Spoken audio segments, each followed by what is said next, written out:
고통을 피하지 말라고 했습니다. 고통이야말로 인간을 강하게 만드는 유일한 연료라고 했습니다.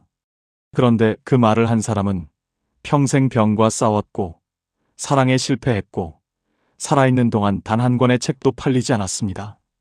55세 아무도 알아주지 않은 채 세상을 떠났습니다. 그리고 그가 죽고 난 뒤 세상이 흔들렸습니다. 1844년 프로이센 작센 지방의 작은 마을. 프리드리히 니체는 루터교 목사의 아들로 태어났습니다. 조용하고 평범한 유년 시절이었습니다. 아버지의 설교를 들으며 신앙을 배웠고 교회의 온기 속에서 자랐습니다. 하지만 그 온기는 오래가지 않았습니다. 아버지가 쓰러졌습니다. 불치의 뇌질환이었습니다. 신을 섬기고 선하게 살았던 사람이 이유도 없이 35세에 죽어갔습니다. 1년간의 고통 끝에 아버지는 세상을 떠났습니다. 그리고 이듬해 어린 남동생 루트비히도 뒤를 따랐습니다. 선한 사람에게 찾아온 아무 이유 없는 고통. 어린 니체의 가슴에 그 물음이 박혔습니다. 신이 있다면 왜 이런 일이 일어나는가? 진지하고 조용한 소녀는 우수한 학생으로 자랐습니다. 본 대학교에 진학해 신학을 공부했습니다.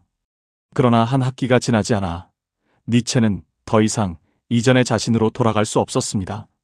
날카로워진 지성은 믿음의 균열을 냈습니다. 기독교에 대한 다양한 비판적 시각에 노출되면서 그는 마침내 스스로 결론을 내렸습니다. 나는 더 이상 믿지 않는다. 신앙을 버리는 일은 그에게 해방이 아니었습니다. 무언가 거대한 것이 무너지는 소리였습니다. 니체는 신학 대신 언어의 역사를 연구하는 고전문헌학으로 방향을 틀었습니다. 라이프치히 대학교에서 그의 재능은 폭발했습니다. 24살. 아직 학위도 없던 그에게 스위스 바젤 대학교에서 연락이 왔습니다.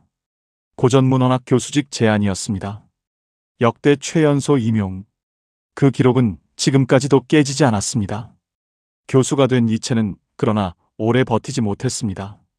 학문의 울타리가 그를 조여왔습니다. 동시에 몸이 무너지기 시작했습니다. 유전적인 질환에 더해 매독으로 추정되는 병까지 얻었습니다. 두통과 시력 저하, 구토, 강단에 서는 것조차 버거워졌습니다. 결국 그는 모든 것을 내려놓고 대학을 떠났습니다. 남은 건 작은 연금과 아무도 반기지 않는 자유였습니다. 그때부터 니체의 진짜 삶이 시작됐습니다. 건강에 맞는 기후를 찾아 유럽 각지를 떠돌았습니다. 그 중에서도 스위스 알프스에 가장 오래 머물렀습니다. 아무도 없는 산길을 걸으며 생각했습니다. 생각을 멈추지 않았습니다. 그리고 썼습니다. 사랑에 실패했고 친구들과 멀어졌고 가족과도 사이가 벌어졌습니다. 병상에 누운 날도 많았습니다. 하지만 그는 계속 썼습니다. 철학만이 그에게 남은 이유였습니다. 이 시기에 니체는 자신의 가장 중요한 작품들을 완성했습니다. 인간적인, 너무나 인간적인, 즐거운 학문, 차라투스트라는 이렇게 말했다. 선악의 저편, 도덕의 계보. 이 책들 속에서 그는 하나의 거대한 질문과 마주했습니다. 서구 문명을 1000년간 지탱해온 기독교 신앙이 무너지고 있다. 그 자리에 무엇이 남는가? 신은 죽었다. 니체가 쓴 가장 유명한 문장입니다. 많은 사람들이 오해했습니다.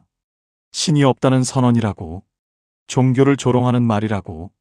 하지만 니체의 의도는 달랐습니다. 그것은 경고였습니다. 두려움이었습니다. 신앙이 무너지면 그 위에 쌓인 모든 것이 함께 무너진다는 것. 유럽의 도덕, 가치, 삶의 이유, 모두가 한꺼번에 사라진다는 것. 그 빈자리에 인간이 아무 준비 없이 서게 된다면 세상은 허무주의의 나락으로 빠져들 것이라고 그는 직감했습니다. 그래서 니체는 묻기 시작했습니다. 신앙도 없고 보편적 진리도 없다면 인간은 무엇으로 살아가야 하는가?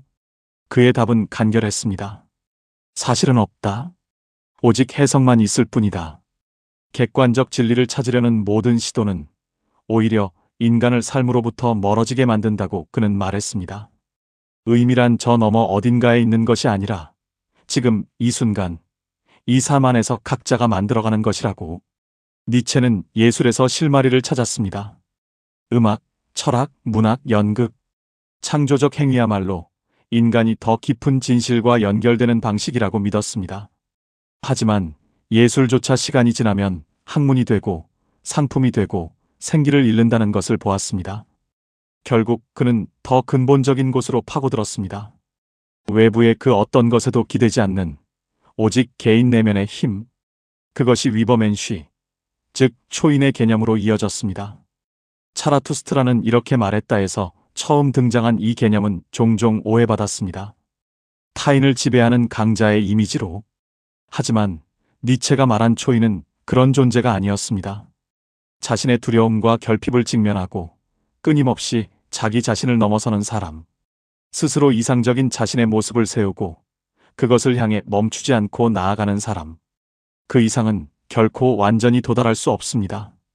하지만 그것이 바로 핵심입니다. 도달이 목적이 아니라 그 과정 자체가 삶이기 때문입니다. 니체는 이것을 권력 의지라고 불렀습니다. 세계는 권력 의지다. 그 외에 아무것도 아니다. 여기서 권력은 타인을 이기는 힘이 아닙니다. 자기 자신을 이기는 힘입니다. 자기 극복, 끊임없이 불만족하고 개선하고 다시 발견하는 순환. 그 순환이 바로 삶의 의미를 만든다고 그는 말했습니다. 삶에서 외를 가진 사람은 어떻게도 견딜 수 있다. 1889년 1월 이탈리아 토리노. 44세의 니체는 거리에서 한 장면을 목격했습니다. 마부가 말을 채찍으로 때리고 있었습니다. 니체는 달려갔습니다. 말의 목을 끌어안고 눈물을 흘리며 외쳤습니다. 나는 안다. 나는 이해한다. 그것이 그의 마지막 정상적인 순간이었습니다. 평생 냉철한 이성과 강함을 말했던 그가 마지막에 남긴 것은 한 마리 말에 대한 연민이었습니다. 그 후 니체는 다시는 온전한 정신으로 돌아오지 못했습니다. 원인은 지금도 불분명합니다.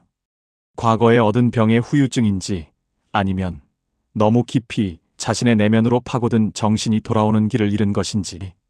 어느 쪽이든 서구 역사상 가장 강렬한 지성 중 하나가 조용히 꺼져갔습니다. 1900년 니체는 뇌졸중으로 세상을 떠났습니다. 55세였습니다. 그가 살아있는 동안 그의 책은 팔리지 않았습니다. 주목받지 못했고 존경받지 못했습니다. 그 자신이 세운 기준으로 보면 그는 실패한 삶을 살았습니다. 그러나 죽고 나서 세상은 달라졌습니다. 그의 문장들이 문화 속으로 스며들었습니다. 철학, 심리학, 문학, 예술. 그가 던진 질문들은 지금도 살아 움직입니다. 니체는 이런 말을 남겼습니다. 고통 자체가 저주가 아니다. 고통의 의미 없음이 저주다. 그는 평생 고통받았습니다. 그리고 그 고통 속에서 인류에게 묻고 또 물었습니다. 당신의 삶에는 왜가 있습니까? 그 왜를 찾는 한 어떻게도 견딜 수 있다고. 살아서는 아무도 알아주지 않았던 한 남자가 죽어서 수백만 명에게 그 질문을 남겼습니다. 어쩌면 그것이야말로 그가 말한 자기 극복의 가장 완전한 형태였을지도 모릅니다. 늦게 피는 꽃이 가장 아름답습니다. 당신의 위대한 인생 이막을 응원합니다.